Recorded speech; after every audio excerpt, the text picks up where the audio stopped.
السلام عليكم ورحمة الله وبركاته. أهلا بيكم في قناتي، قناة مطبخ نسمة القاضي. النهاردة هنعمل مع بعض يا حبايبي كده بسكويت سهل وبسيط وسريع، وهتعمليه على طول بأقل مجهود. أتمنى اللي أول مرة يشوف قناتي يشترك لي في القناة ويفعل زر الجرس عشان يوصله كل مني كل جديد. النهاردة زي ما انتوا شايفين كده البسكويت هقول لكم على مقاديره سهلة وبسيطة. هنا هوت معانا بيضتين، هنحط طبعا فانيليا، كوباية الا ربع زيت، كوباية الا ربع سكر، نص كوباية نشا، كوبايتين ونص دقيق، وهناخد معلقة بيكنج باودر صغيرة بس. هنحط المقادير السايلة كلها في الخلاط ونضربها. هنا حطينا البيضتين، وهنحط حبة فانيليا صغيرة والزيت، وهنحط السكر، هنحط معلقة البيكنج باودر. هنضربهم كويس في الخلاط لحد ما السكر يدوب خالص. هيبقى خليط ناعم متجانس مفيهوش اي تكتلات خالص زي ما انتوا شايفين كده.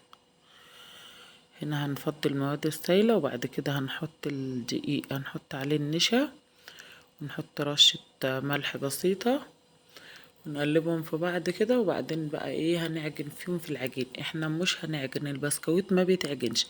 احنا ايه هنتوه الدقيق في الخليط بس. بصوا انا بعمل بصوابعي بس، انا ما بعجنش البسكويت، مش عايزه عجن عشان ما يعضمش معاكي. تيجي تاكليه كده يبقى دايب وناعم وحلو، انما لو عجنت فيه كتير هيعضم معاكي وهينشف مني. هنا هنطوه يا دوبك بس الدقيق. هنا توهنا الدقيق كده زي ما انتوا شايفين.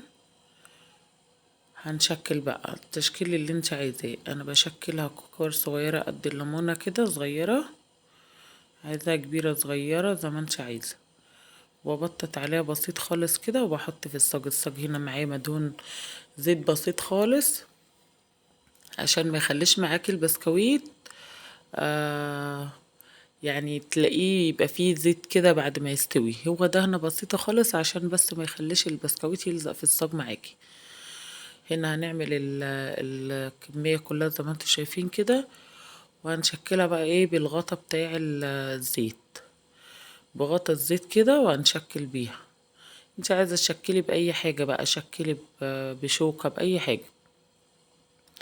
هنا غطا الزيت معانا سريع، ولو حاجة اتلخبطت منك هتعرفي تظبطيها. يعني انت لو انت بتعملي التشكيلة وحاجة باظت منك كده هتسويها، هتتسوي معاكي بكل سهولة.